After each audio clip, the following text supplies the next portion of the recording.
Bueno, vamos a pasar a la mesa de comunicaciones orales. Los autores del póster 1, 3 y 6, por favor.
Corresponde a mí hacer esta presentación de un caso clínico, la verdad que interesante, de mucho trabajo en el día a día, yo creo que diferente,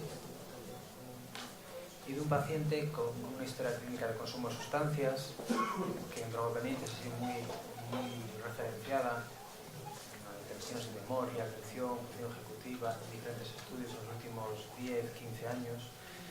La confabulación es un fenómeno infrecuente, complejo y difícil de evaluación, y con un tratamiento complejo también. Por esa circunstancia estamos muy interesados en el comité científico de invitar hoy a la doctora Mónica Triviño, que tiene un programa o un tratamiento para la confabulación bastante eficaz, validado en población con daño cerebral, y que era muy interesante, pero por motivos de salud no ha podido venir, pero esperamos que el próximo año o los siguientes tenerla con nosotros.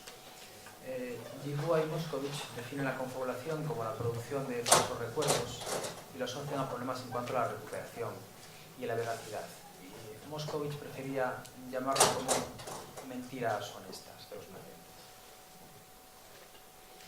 El objetivo del caso clínico es describir un caso de un paciente con diagnóstico de trastorno por consumo de sustancias, con quejas de memoria, episodios de confabulación, y que está incluido un programa de tratamiento con derivados opiáceos, en la que se le ha realizado una amplia, veréis, valoración neuropsicológica. Parte era un paciente con consumo de diferentes sustancias y era un exposeador amateur. En cuanto a pruebas, se le pasó desde una prueba sencilla de deterioro cognitivo leve a una prueba ya más compleja, como puede ser el WISE. Se le pasó pruebas específicas para valorar atención y funciones ejecutivas, como puede ser el TMT, parte A, parte B, el STRUP, figura compleja de Rey, TABEC, Iowa, y pruebas específicas para valorar confabulaciones, como puede ser la escala de la barba. Asimismo, para complementar la evaluación, se hizo una evaluación sintomatológica para valorar la percepción sintomatológica del paciente. Y los resultados realmente son sorprendentes, porque su capacidad cognitiva está a niveles medios, presenta una adecuada velocidad de procesamiento, visoespacial, psicomotora, dificultades en habilidades de velocidad de procesamiento del lector y alteraciones de atención sostenida y selectiva, sobre todo en tareas monótonas y aburridas. En cuanto a la memoria, presenta dificultades importantes en recuerdo libre, reconocimiento, tiene un marcado efecto recencia, se acuerda de lo último, y la huella de memoria no permanece. Y luego dificultades sobre todo en memoria episódica, tanto prospectiva, hacia el futuro, como retrospectiva. Además de los episodios de confabulación que le alteran mucho y le dificultan el día a día a él y a muchos profesionales que trabajamos con él, porque realmente nos despista. A nivel de funcionamiento ejecutivo, se evidencian déficits en el componente ejecutivo de inhibición, tanto cognitiva como conductual, también fluctuante, porque el paciente tiene diferentes momentos a lo largo de las semanas en los cuales fluctúa el estado de ánimo. Dificultades, en cambio, es rígido, es complejo trabajar con él en ese sentido, y muchas dificultades en planificación. Todo lo que es estructurado bien, pero como la tarea sea con poca estructura, sea compleja o sea novedosa para él, las dificultades se multiplican. Estas alteraciones se manifiestan en el día a día a través de una serie de comportamientos que nosotros vemos, ¿no? Primero, presenta una reducida capacidad de resistencia de interferencia. Le cuesta mucho resistir la cantidad de pensamientos que le aparecen, le vienen, le alteran. Presenta una escasa tolerancia al esfuerzo cognitivo, que se correlaciona mucho con patología psiquiátrica también, ¿vale? Y un desorden en cuanto a los pensamientos bastante importante. En cuanto a la prueba específica de confabulaciones, se administró la entrevista a Dalla Barba, y en concreto se le pasó un apartado que habla de las preguntas ni idea ni ficticias. En definitiva, son preguntas a las que las personas tienen que contestar simplemente no lo sé.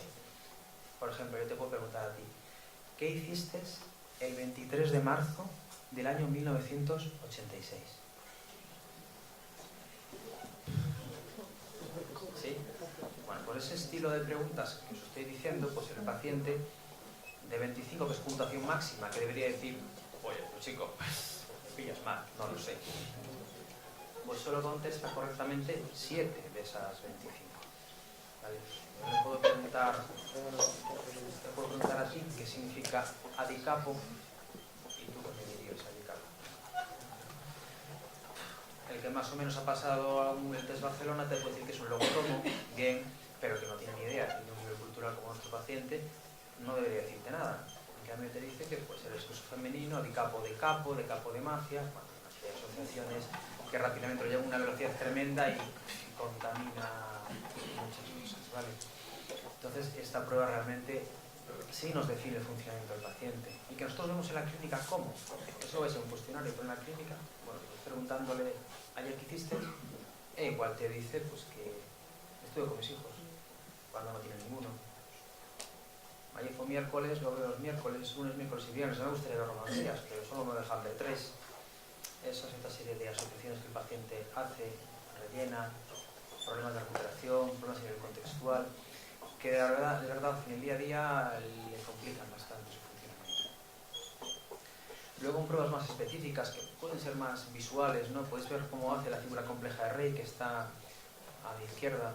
Ya veis que el funcionamiento en cuanto a praxis visoconstructiva no es muy correcto, pero las interpretaciones que él hace de esa propia figura, que nos pone prohibido el paso en algún momento, y una serie de, ya no solo lo cuantitativo de la prueba, que es una puntuación bastante reducida en cuanto a percentiles, sino la valoración cualitativa de la prueba en cuanto a sus trazos abigarrados, repeticiones sobre líneas, emborronamientos, definen un poco la personalidad del paciente.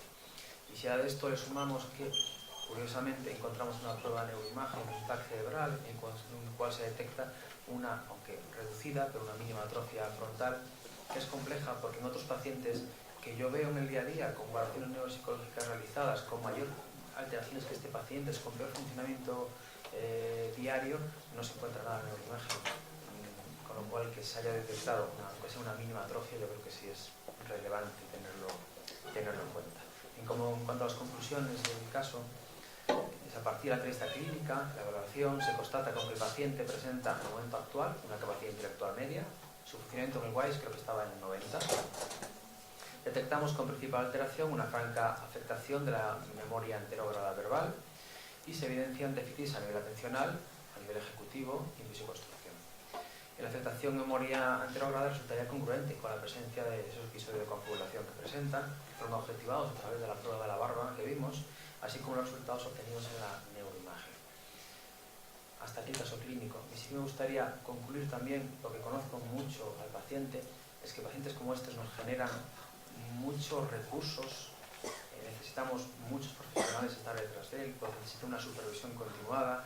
A muchos de nosotros llega un momento que no es que nos quemen, pero ni que nos cansen, pero que la carga asistencial es tal que es difícil poderlo llevar en el día a día. Pero yo creo que realmente merece la pena, porque personas como estas, si no tienen nuestro apoyo en los centros de drogodependencias o en las unidades de salud mental, tendrían un día a día mucho más complejo el que tienen actualmente. Bueno, gracias y segunda pregunta.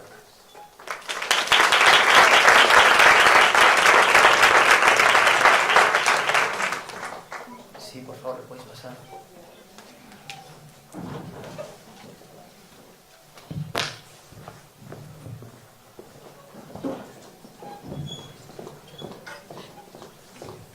Hola. Nada, yo ahora solo comentar, Adolfo, que voy a salir delante de la cámara. Que, bueno, hace unos años yo trabajaba en la consulta de memoria, ¿no?, de Orense, y veía cuadros de Korsakov, ¿no?, en clínica, gente joven con deterioro alcohólico, y que, bueno, que neuropsicológicamente se comportan de esta manera y tienen confabulación clínica a veces súper llamativas, ¿no? De hecho tenía un cuadro, una figura compleja de Rey muy bonita. Esa supongo que tenías, eso era la copia, ¿no? No era. Después yo tenía uno que al cabo de 5 minutos empezaba dibujando algo parecido, como una especie de rombo o algo así. Entonces le pareció que era como un ratón, entonces dibujó 3 ratones, ¿no? Vale, ya no fue capaz de inhibir el estímulo del primer dibujito. Bueno, la cuestión es que a nivel terapéutico había hecho una revisión y a nivel farmacológico, y con inhibidores de la acetilcolinesterasa, como los que se usan en el Alzheimer, había unos cuantos casos publicados. Entonces yo pedí autorización para tratarlos, digamos, de manera off the record, ¿no?, fuera de catálogo, ¿no? Y me lo permitieron, y tuve varios casos, no, obviamente no es nada, no lo he publicado ni nada por el estilo, pero tuve una serie de casos, como 4 o 5 casos, en donde hubo casos que mejoraron de manera llamativa, ¿no?, y que esa mejoría se mantuvo en el tiempo. Lo digo porque, bueno, pues se puede plantear, ¿no?, en este tipo de casos que dan tanta guerra, ¿no?, y que tienen tanto problema de memoria anterógrada, pues a lo mejor el utilizar inhibidores de la acetilcolinesterasa pues podría ser una solución. La aportación es súper interesante y tenemos que hablar de ella. Lo que sí, creo que Frank quiere comentar algo.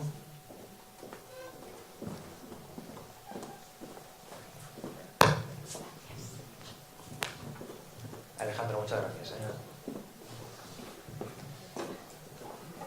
No, por comentar lo que decías, Alejandro. Es una estrategia que estamos valorando, claro. El problema es lo que dices tú, ¿no?, que son usos fuera de indicación y que con fármacos en los que no tenemos experiencia, pero digamos que es nuestro último recurso. De todas maneras, luego lo podemos comentar. Gracias. ¿Alguna pregunta más? Venga, pasamos entonces a la segunda comunicación oral.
caso de la reserva cognitiva, un escudo protector contra el deterioro cognitivo. A propósito de un caso. Bueno, como habéis podido comprobar, el concepto de reserva cognitiva es el concepto principal de esta investigación. Este concepto ha ido generando con el paso del tiempo un mayor interés en el ámbito de la neuropsicología. Este concepto hace referencia a la capacidad que tiene nuestro cerebro para compensar el deterioro. Este deterioro puede ser simplemente por el paso del tiempo, por algún daño que haya podido sufrir o por enfermedades tanto físicas como mentales.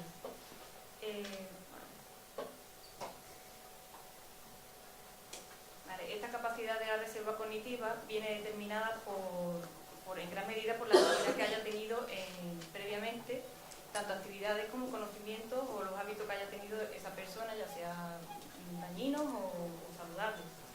Y existe una serie de variables que están asociadas a esta reserva cognitiva, entre que se han estudiado, que la amplían. Este tipo de variables pueden ser la complejidad laboral, la alfabetización, el bilingüismo, estimulación cognitiva, entre muchas otras que se han estudiado. Es por tanto, por este motivo, por el que ante una misma amenaza, la persona no siempre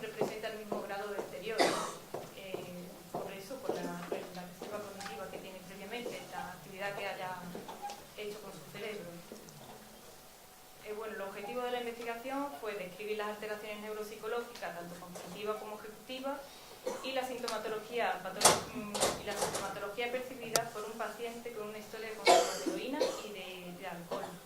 Y además de explorar el nivel de reserva cognitiva relacionándola con el rendimiento cognitivo y las pruebas neuropsicológicas que se le ha basado.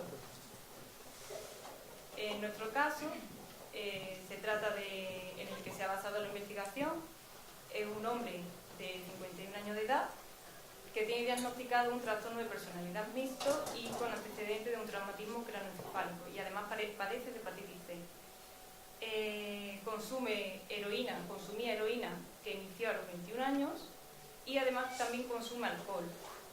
De este paciente es destacable el estilo de vida marginal que estuvo llevando por lo menos durante unos 12 años, aproximadamente 12 años. Estuvo con un estilo de vida marginal, vivía en la calle y además estaba en una situación de exclusión social. Se le tuvo que proceder a una incapacidad involuntaria y actualmente se encuentra en tratamiento en una unidad asistencial de drogodependencia. Se encuentra incluido en un programa libre de drogas y está viviendo en una vivienda tutelada de apoyo terapéutico.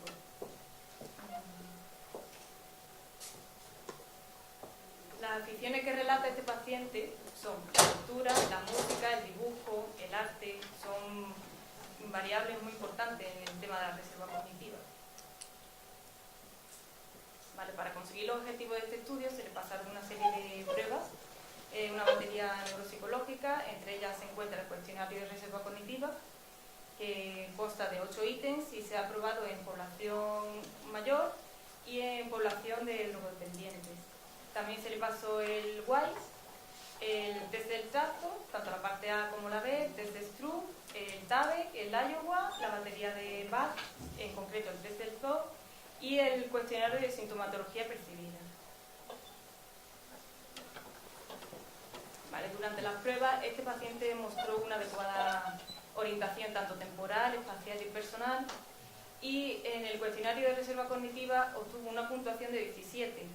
Es destacable por su antecedente que esta persona tenga una puntuación superior a la media y además tiene un coeficiente intelectual de 118, que también se encuentra dentro de la media alta. Incluso en el índice de deterioro nos encontramos con un 7,2% en comparación con el 14% que es normativo en la población respecto a su edad. En cuanto a los índices del WISE de comprensión verbal, índice de memoria de trabajo e índice de organización perceptiva, obtiene una puntuación media alta, destacando la comprensión verbal, que está por encima de la media, e incluso la fluidez verbal, tanto fonética como semántica, se encuentra por encima de la media también.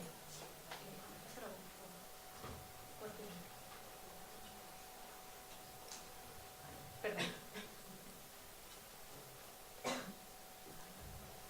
Donde sí que encuentra una puntuación media-baja es en el índice de velocidad de procesamiento del WISE, que junto a la parte A del test del trazo y la prueba de Stroop nos indica que este paciente tiene valores medio-bajos en velocidad de procesamiento. Pero, bueno, en cuanto al cuestionario de sintomatología percibida, tiene una puntuación alta en los índices de depresión, de ideación paranoide, de compulsión, obsesión y en ansiedad fóbica. En cuanto al resto de resultados, encontramos que tiene un adecuado funcionamiento en los subprocesos atencionales, tanto en atención focalizada como selectiva, sostenida y alternante, como muestran los resultados de las pruebas que se le había pasado, en dígitos, en Stroop, en colores y en la atención alternante a través del tercer trazo de la parte B, lo que nos llega a concluir de que tiene un adecuado funcionamiento en los subprocesos atencionales. También presenta un rendimiento medio en las funciones ejecutivas, tanto en la planificación, en la toma de decisiones, en inhibición, en cambio y en actualización, que en todas las medidas de los test obtiene una puntuación media alta. Y por último, en el TABE muestra también un rendimiento medio en la memoria verbal, teniendo tanto en la codificación, en almacenamiento, en recuperación y en la evocación del lenguaje, de la información verbal. Por tanto, todos la evaluación neuropsicológica que se le ha pasado a este paciente indica un rendimiento neuropsicológico medio alto en general, y junto al nivel de reserva cognitiva que obtiene una puntuación 17 que es superior, todo ello nos lleva a concluir de que el cerebro de esta persona ha sido capaz de compensar los efectos neurotóxicos de la sustancia que había consumido en el pasado, y también ha sido capaz de compensar los efectos nocivos de su precaria situación personal, de exclusión social, y que vivía en la calle prácticamente este paciente. Y de hecho estos resultados van en la línea de lo que otras investigaciones han descubierto, de que en población drogodependiente el efecto protector que tiene la reserva cognitiva en el deterioro cognitivo en pacientes que consumen drogas. Por todo ello concluimos que a mayor reserva cognitiva el paciente tendrá menor deterioro cognitivo a pesar de las sustancias nocivas que ha consumido en el pasado y de la situación precaria que ha vivido el paciente.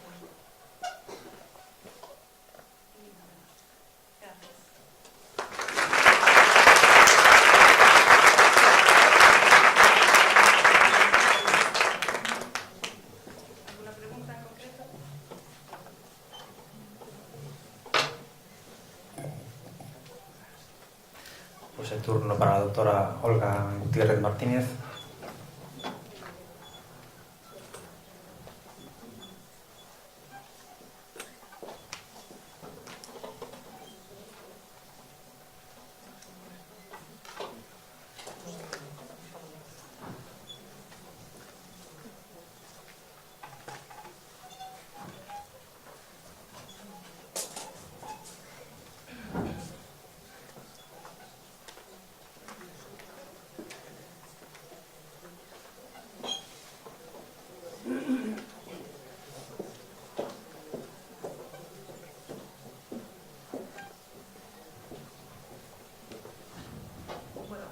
Buenos días. Pues en este póster presentamos datos preliminares del proyecto Triskel, que se ha financiado con el Plan Nacional de Drogas. Como han explicado Carlos y Tania, bueno, es un proyecto amplio en el que se van a recoger datos a múltiples niveles, pero bueno, no nos hemos aguantado y ya hemos empezado a ver qué datos hay por ahí y a mirar cosas. Y eso es lo que yo voy a presentar aquí hoy. Sabéis todos que las personas con trastornos por consumo de sustancias presentan diferentes déficits cognitivos. Según los estudios, y según la metodología, según la procedencia de las muestras, pues se habla de porcentajes de deterioro cognitivo en pacientes consumidores de sustancias que van de un 30 a un 80%. Y pues la variedad de déficits neuropsicológicos documentados en esta población pues son muy amplios. Se habla de déficits en flexibilidad cognitiva en cocaína y en heroína, se han encontrado déficits en atención y en control de impulsos en consumidores de anfetaminas, déficits en flexibilidad cognitiva y atención con el consumo de cannabis, déficits en procesamiento visoespacial y de aprendizaje y memoria relacionado con el consumo abusivo de alcohol. Nos comentaba Raquel, bueno, pues que ese deterioro cognitivo tiene un alto impacto en múltiples resultados, principalmente en que son pacientes con una baja adherencia a los tratamientos, con altos niveles de recaída, con lo cual, bueno, pues es muy importante incidir en esto. Para ello hacen falta instrumentos de cribado que nos permitan pues determinar qué pacientes requieren una evaluación neuropsicológica más amplia y una rehabilitación neurocognitiva en su caso. Uno de los instrumentos para determinar cuándo existe deterioro cognitivo más usado en diferentes poblaciones es el test MoCA, el test de evaluación cognitiva de Montreal. Ese test se ha utilizado con diferentes poblaciones y en concreto con personas adictas a sustancias. En el grupo de Pedrero, que es un investigador español que trabaja mucho en este ámbito, hay un estudio donde, usando el test MOCA, pues se encuentra datos de que un 70,9% de personas con trastorno por consumo de sustancias presenta deterioro cognitivo usando el test MOCA. En ese estudio de Pedrero, que es del año 2012, a la hora de corregir el test no tiene en cuenta factores como la edad o el nivel educativo de los participantes, que son variables que, como también sabéis, pues influyen en el desempeño de tareas cognitivas. En el año 2016, en el marco del proyecto NormaCog, pues se publica un estudio donde se presenta la normalización y estandarización del test MOCA con base en las características sociodemográficas de la población española. Se presentan baremos donde se corrigen las puntuaciones en función de la edad y el nivel de estudio de los participantes. Los objetivos de nuestro trabajo son describir las características del deterioro cognitivo en pacientes con trastornos relacionados con el consumo de sustancias usando esos datos normativos, utilizando el test MOCA y usando el ajuste por edad y nivel educativo, que hasta el momento no están esos datos. En esa diapositiva, bueno, pues os cuento de manera breve en qué consiste el test MOCA. Evalúa el estado cognitivo general, igual la misma línea que el Mini-Mental, incluye más tareas que el Mini-Mental y es considerado que su evaluación es más completa. De todas maneras, bueno, es un test breve, se completa aproximadamente en unos 10 minutos y incluye diferentes dominios cognitivos que podéis ver ahí en la diapositiva. Se evalúa la orientación temporal y espacial de la persona, se evalúa la atención con varias tareas muy simples, una prueba similar a dígitos directos del WISE, otra de dígitos inversos y otra que consiste en hacer restas de 7 en 7. Se hace una breve evaluación, un breve rastreo de cómo está el lenguaje con una tarea de denominación y de repetición de frases. Hay una prueba muy breve de memoria que consiste en el recuerdo diferido de 5 palabras.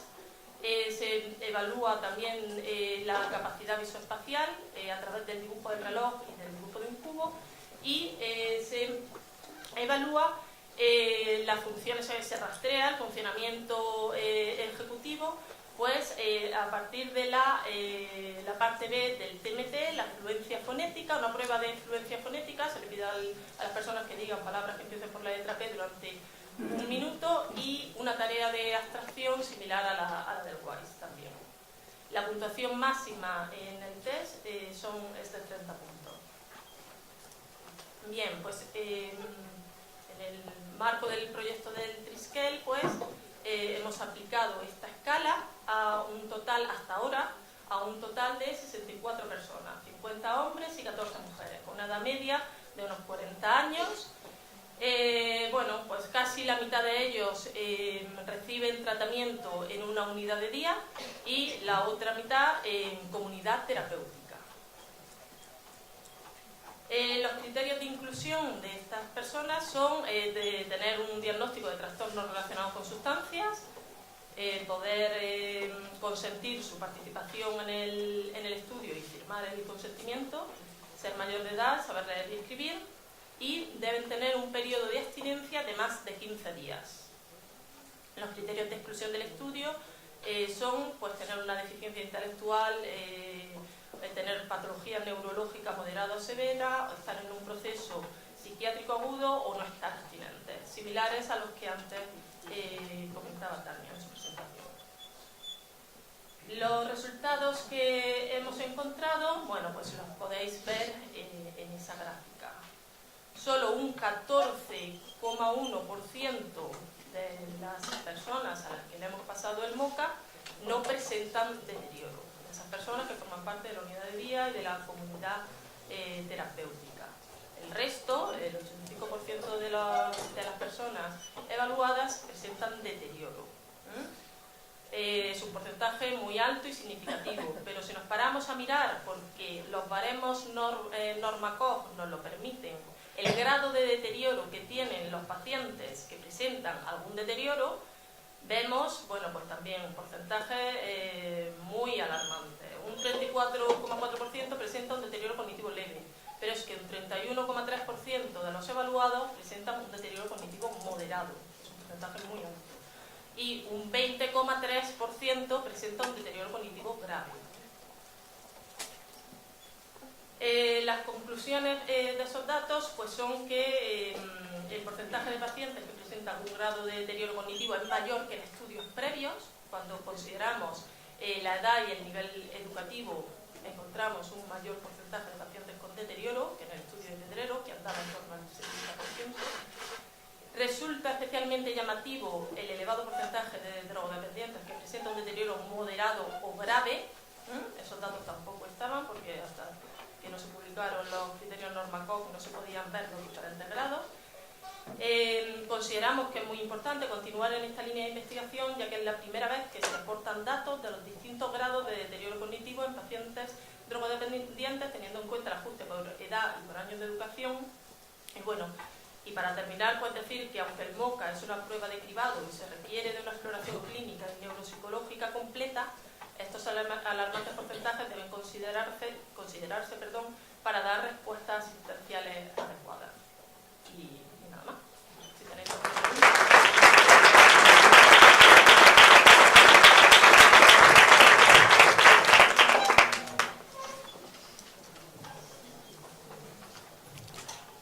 ¿Alguna pregunta? Bueno, pues vamos a cerrar esta mesa y la parte de la mañana de estas jornadas. Os recuerdo que por la tarde hay un muy interesante taller sobre una herramienta de rehabilitación de la cognición social que ya con un amplio recorrido, que ya ha pasado diferentes estudios de eficacia y evidencia, y os recomiendo que os quedéis porque merece mucho la pena. Hasta la tarde. Yeah.